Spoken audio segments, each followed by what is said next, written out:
બોલે charitable trust Ahmedabad દ્વારા ગાય માતા માટે 1,420,000 રૂપિયાનું ભૂસુનું ગૌદાન આપ્યું।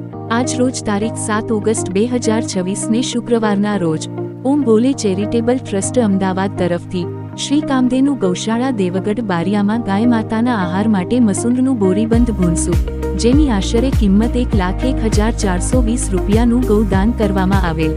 ગાય માતા માટે ટ્રસ્ટ દ્વારા આટલું મોટું ગૌદાન કરવા બદલ શ્રી કામધેનુ ગૌશાળા દેવગઢ બારિયા દ્વારા આભાર વ્યક્ત કરવામાં આવ્યો।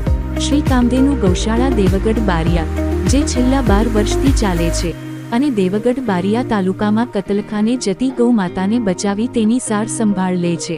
આ પ્રસંગે રાષ્ટ્રીય હિન્દુ સંઘ ગુજરાતના પ્રદેશ પ્રચારક રિંકેશ પ્રજાપતિએ જણાવ્યું કે ગૌમાતા ભારતીય સંસ્કૃતિ, કૃષિ પરંપરા અને સનાતન જીવન મૂલ્યોનું પવિત્ર પ્રતીક છે। ગૌસેવા એ માત્ર ધાર્મિક આસ્થા નહીં, પરંતુ સમાજ અને પ્રકૃતિ પ્રત્યેની આપણી જવાબદારી પણ છે। તેમણે સમાજના તમામ સનાતનીઓને પોતાના તથા પરિવારજનોના જન્મદિવસ સહિતના શુભ પ્રસંગોની ઉજવણી, ગૌમાતાની પૂજા અર્ચના, ગૌસેવા, ગૌદાન અથવા ગૌમાતાને લીલો ચારો અર્પણ કરીને કરવાની અપીલ કરી છે। રિપોર્ટ ગોવિંદભાઈ પટેલ સાથે ગોરધનભાઈ પટેલ, દાહોદ।